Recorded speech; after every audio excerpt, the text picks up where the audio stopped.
Our first speaker is the president of the 761st Gun Club and state director of the National African American Gun Association. Here is Kwasi Amoah.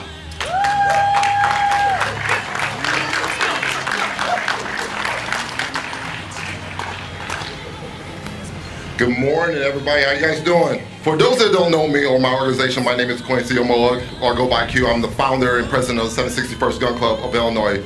We are affiliated with the National African American Gun Association. I'm also the National African American Gun Association state director. I believe that they finally seeing that these anti-gun bills will have a negative impact in the black community. And yes, these gun control bills are racist. They're filled with lies. And they are thieves as well.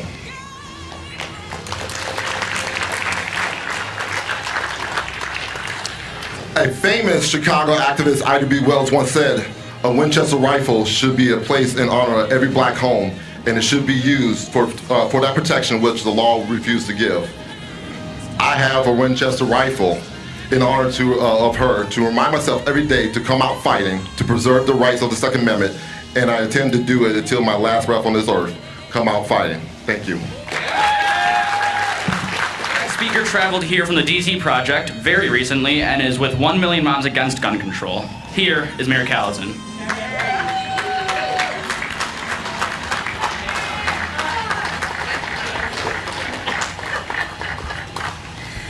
Good morning! How's the choir today? My name is Schuster-Callison. I am a mom to 2 crazy boys. I run our crazy farm, and I am currently married, according to the media and some politicians, to a child stealer, as my husband works for Customs and Border Protection. So life is really interesting right now. I jumped into the gun debate back after Newtown, specifically when Moms Demand Action came out as 1 Million Moms for Gun Control. I don't like to be told what to do. I'm guessing you guys don't like to be told what to do. So I went looking, and I needed a group to join that was going to support our gun rights. And I found it. I found 1 Million Moms Against Gun Control. But on August 29th of 2015, my family's life was changed forever. That morning, I pulled out of my driveway. I currently lived in Joliet at that time. And I told myself, stopped in the middle of the road, and I still told myself that I had forgotten to grab my gun. I had my 2 young boys with me, and we were already running late. We were going to celebrate my mom's birthday. And I said, you know what, I don't need it. We're going, my uncle's an officer, my husband will be there later, he's an officer. Not knowing that day, my sister was going to have her life changed forever and survive a very brutal home invasion. I drove past the road to my parents' house and told my children to wave at the water tower and say hi to Grandma's water tower while my sister was fighting for her life down the road. That day, she was stabbed 17 times, she was beaten to the point of her orbital socket blown out, and she was sexually assaulted in her home at 1 o'clock on a Saturday afternoon. We grew up with guns, and we grew up shooting, and we never really took it seriously. It was just something fun. 2 weeks prior to her attack, since what I do is advocate for women and carry, we talked about her going to get her concealed carry and training, going gun shopping. That didn't happen, and then 2 weeks later her attack occurred. So take your girlfriends to the range, take your wives, take your grandchildren, teach them all at a young age that they need to be able to protect themselves, and there is a great equalizer, and that great equalizer is a firearm. So teach them that, teach them at young, and every day, and carry every day. Next up is Alexander Hines. He's our first teenage speaker. He's the president of Wheaton North Young Republicans and a member of the Milton Township GOP. We must do a genuine analysis of what works and what doesn't in order to create a proper course of action. Now, I'm not a huge gun guy, but when I hear ban the Second Amendment as a response to a tragedy like a school shooting, I feel inclined to remind people that banning all guns is not an effective solution. Proposing and yelling about those kinds of ill-thought-out ideas does no justice to the victims, nor does it protect anybody in the future. It goes without saying that we need to find solutions to the issue of mass shootings. But if we simply ban guns in the interest of a false sense of safety, we will see tragedies like this country has never known. And it only takes a few days for a democracy to become a dictatorship. And if you don't believe me, you can talk to my ex-communist grandpa.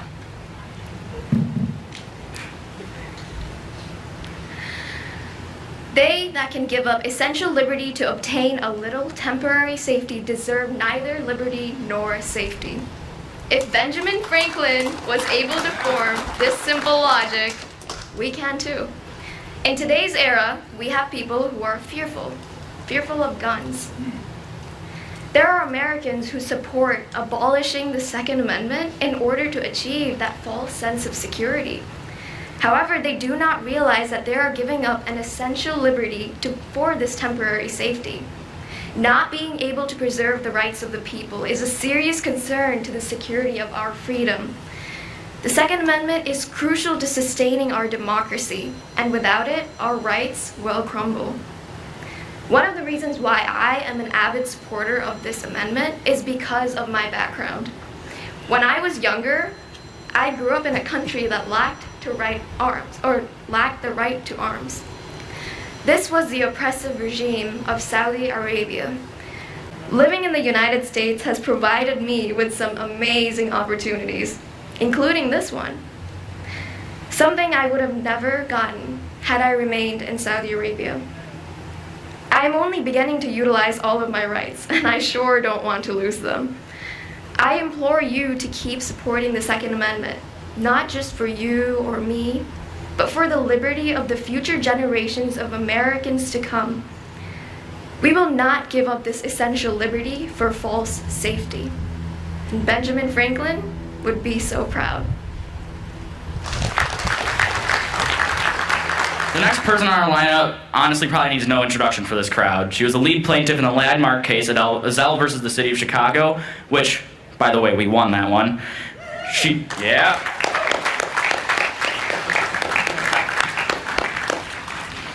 She's also the president of Chicago Guns Matter. If it's not obvious at this point, here is Rhonda Ezell.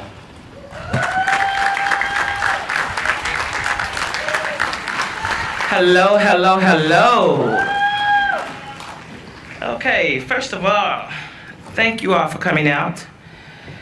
Good morning, I'm Rhonda Ezell. I am the president and co-founder of Chicago Guns Matter, lead plaintiff in Ezell versus City of Chicago. I am the Illinois delegate for the DC project.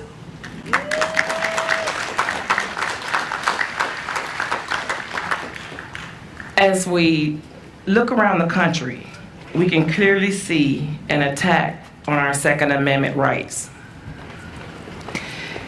Here in the state of Illinois, we have an entire political party hell-bent on destroying our Second Amendment rights, one gun control law at a time.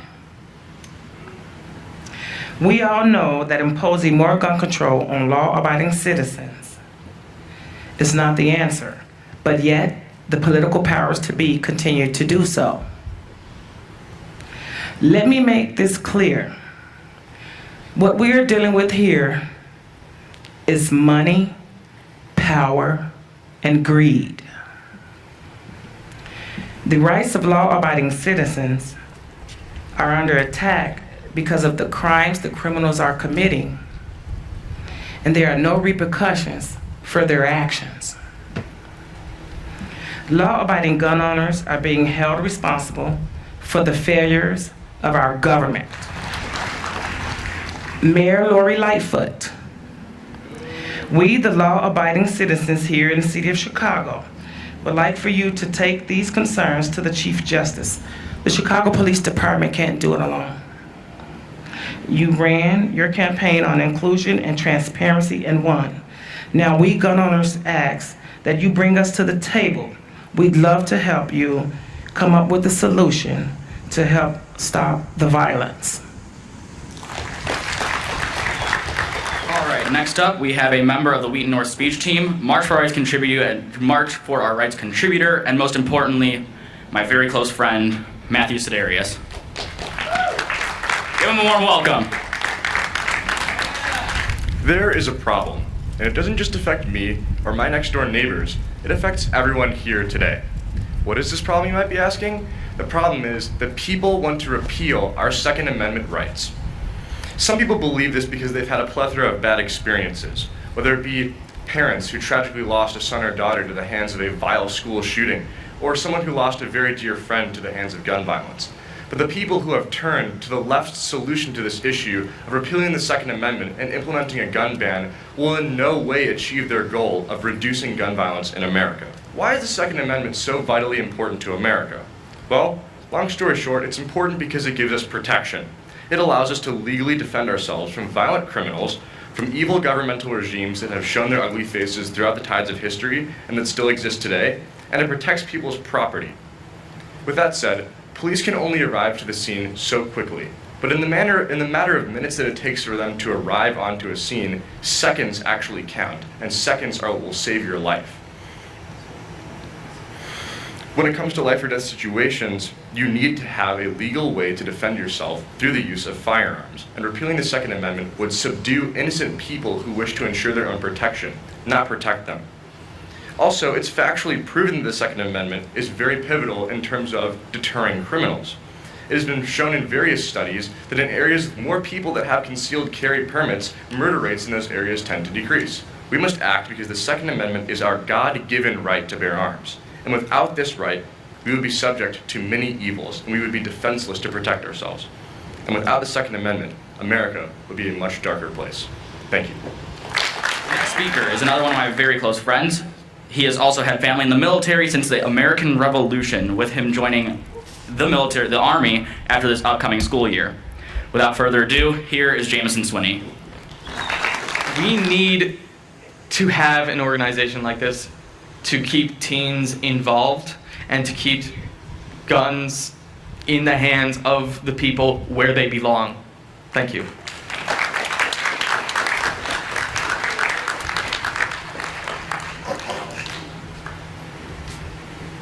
Our next speaker, Nicki Stallard, is both a California and national spokesperson for the Pink Pistols and Operation Blazing Sword, who is out here defying stereotypes because our rights are absolutely universal. Please welcome Nicki.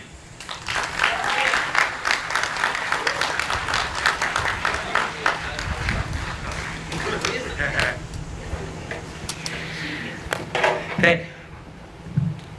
March for our rights. How are we doing? Show of hands. How many of you have heard of the Pink Pistols? Awesome. Now, great. For those of you who haven't heard of Pink Pistols, we are a nationwide LGBTQ gun rights group. Our motto, armed gays don't get bashed. Regardless of who or what you are, you have a right to your life. Show of hands. Who agrees? Some say to me, Nicki, how can you stand here with gun owners? Well, I say after the Pulse nightclub, many conservatives, Republicans, Christians, gun owners, NRA types said, you know what? We don't understand. We have some issues with you, but you have a right to your life. And if you want to learn how to defend yourself, we will teach you how to defend yourself because your rights count. America came together. And I want to thank, and if you're in any of those groups, I want to thank you. So first of all, I'd like to thank all of you for being here today. I'd like to thank Anthony and his team here at the March for Rights putting this together. Let's give them a hand.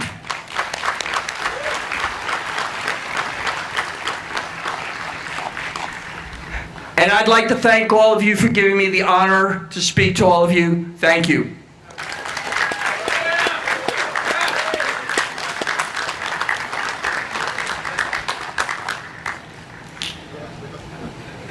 Our next and final speaker was elected into the Illinois government in 2016. Since his election, he has challenged both Republican and Democrat leadership, filed a balanced budget with no tax hike, and has a plan to fix pensions.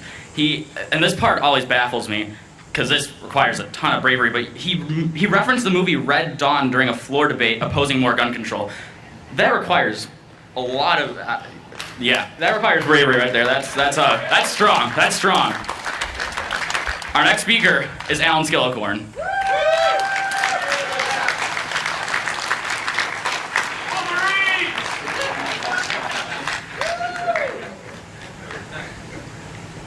Hey there, March for Our Rights. So before I begin here, let's do a shout out and acknowledge people that were members of the armed forces and first responders. Can you either stand or raise your arm, raise your hand?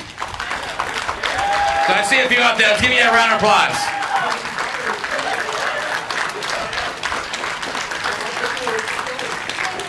Now, thanks for having me. Now, it comes to my attention that Illinois' problems are not caused by the great people of Illinois.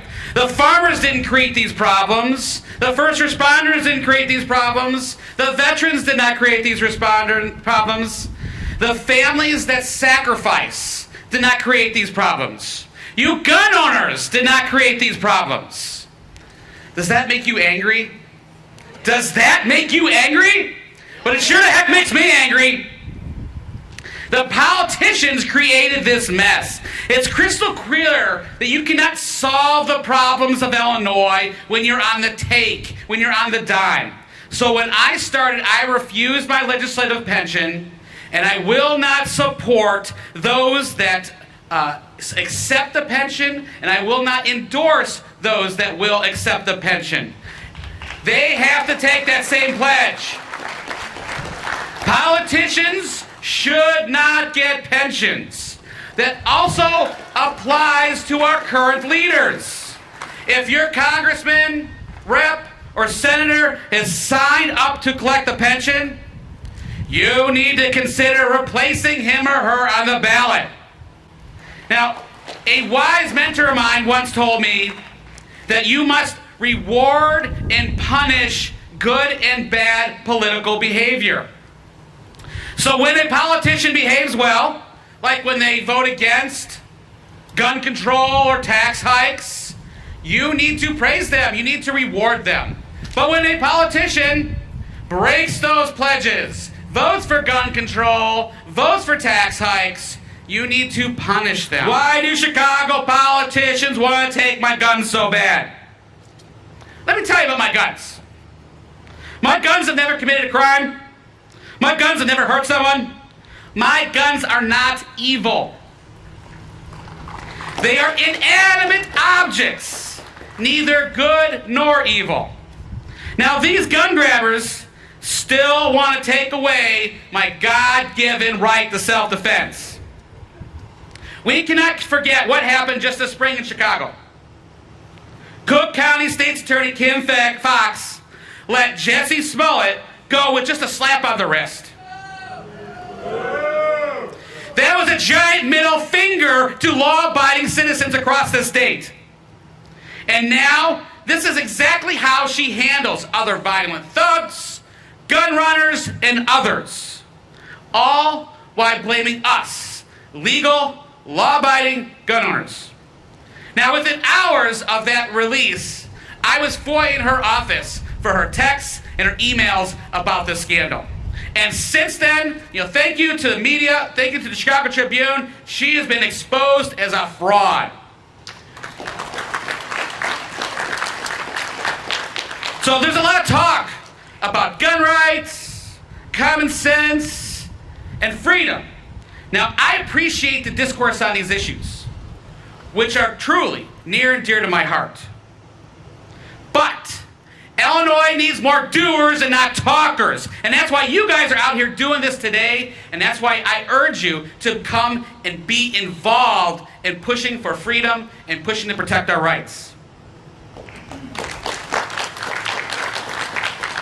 Now, my name is Alan Skillicorn, and I don't defend gun rights because it's politically expedient. I defend gun rights because it's the right thing to do. Thank you.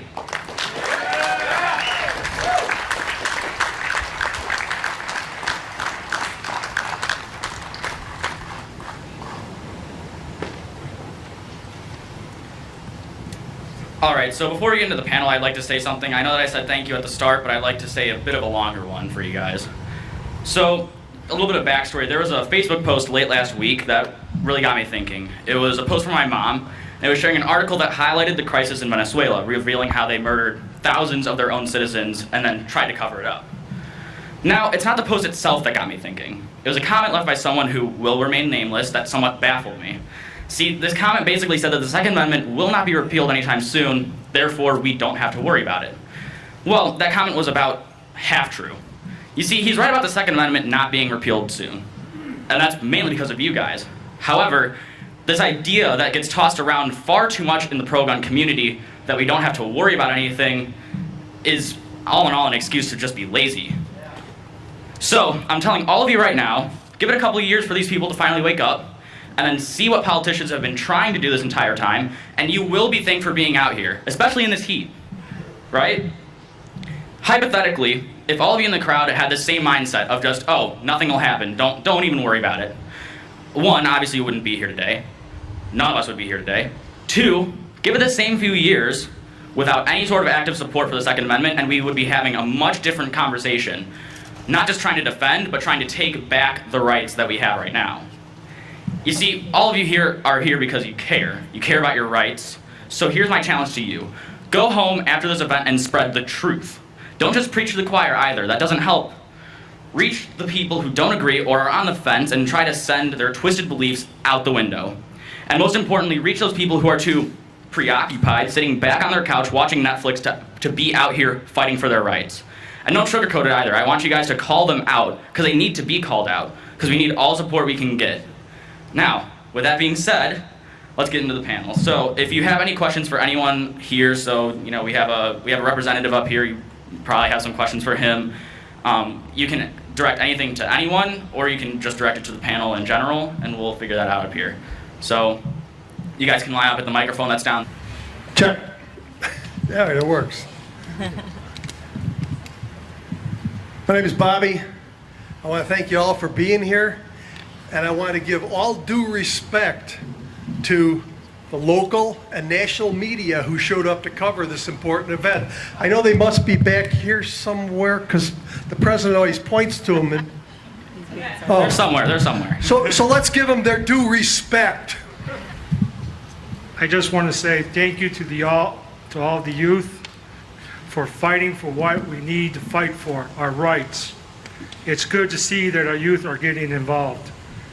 Thank you.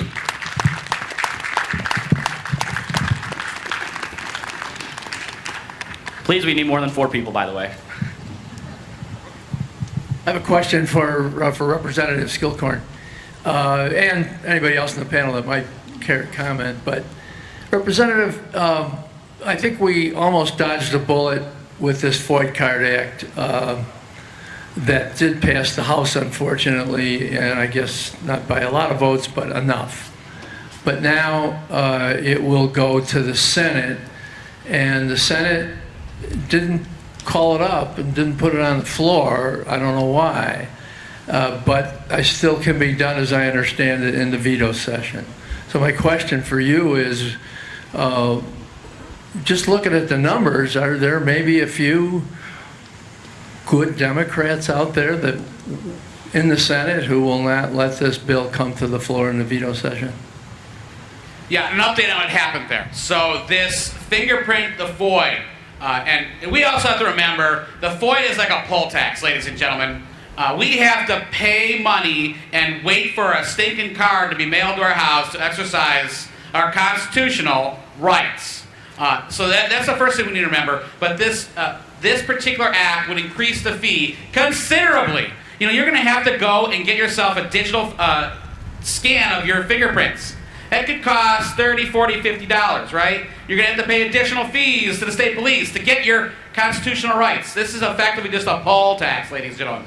So, even in surrounding DuPage County here, we have a bunch of new Democrats that are elected that voted for this stuff. Well, that passed the House, but it did stop in the Senate. And you mentioned, are there some Democrats in maybe the Senate that are willing to stop this? We do need to say thank you to the Will County Democrat senator that effectively stopped it in the Senate. And what we did hear a little bit from some of our other people here is that there were members of the Black Caucus that talked about the fee increases, and that slowed this down a little bit and added more reservations. So we have 2 components. One is that, because this really is a situation where people of means can get a FOID card, and people without means cannot get a FOID card and cannot defend themselves. And that question was put on the floor, so we do know about that. It was acknowledged, we did have some help from the Black Caucus. We did have some help from some people in Chicago that couldn't afford this. But the Democrats can write the rules, they can exempt the rules, and they can call this again at any point in time. So in veto session, there is a threat that this could pass the Senate. And the Senate is known to have a larger supermajority than the House. So we do need to think. We actually, everyone here should get on Facebook and go to the Will County Senator that effectively stopped this, and that was she goes by the acronym JBT, and just saying thank you for defending our rights might actually help a little bit, because if we are supportive of those efforts to defend our rights, that is rewarding good political behavior, and let them know that that reward can be taken if they vote against us. And frankly, the people who vote against us, they need to be thrown out of office. We need to do that now. Well, thank you. Let's hope that you can keep that off the Senate, or that the senators can keep it off the Senate floor in the fall. All right, I've been forgetting to do this with people, so can you just give us your name real quick? Yeah. My name is Brian Dennehy. I'm a libertarian. I'm not a Democrat or a Republican. I don't think either party supports people's natural human rights. So my question to you guys is, you talk a lot about law-abiding gun owners having the right to bear arms. Well, there's 100 million laws in this country. I don't know how it's even conceivable that anybody could be completely law-abiding. Do you think that a person's natural right to self-defense depends on their ability to comply with law? Thank you. Well, I'll take this one first, at least. I think that there's a very large difference between actual necessary laws and, like you said, millions of laws in the country. So there are laws that, it's very difficult to be completely law-abiding, but I believe personally, and I cannot speak for everybody on this panel, but I personally believe that as long as you are not harming any other person's life, or you are not trying to take away someone else's rights, that you should still be able to own a firearm. That's me personally, though. I mean, if anybody else wants to take that question. I'll address this question. Sir, okay, I agree with you 1,000% that we have way too many laws on the books, and saying law-abiding, none of us could comply with all the laws that are on the books. That's why what we need to do is we need to teach the public the difference between ordered liberty and law and order, and we need to move to a system where if we have laws, we keep laws minimum. When we do pass laws, they serve a purpose to protect, promote, and preserve our rights. You bring up a very deep philosophical question. We obviously have way too many laws, and many people have lost their gun rights because they broke laws that frankly should never have been on the books. So, in general, though, most of us here are good people. We respect each other's rights, and for people who do no harm to anybody else, who have not demonstrated that they are a danger to the public safety, i.e. committed violent crimes, etc., our rights to self-defense should be respected by our government. Right on, sister. Yeah, I'll actually address it because I brought up law-abiding gun owners as a specific phrase.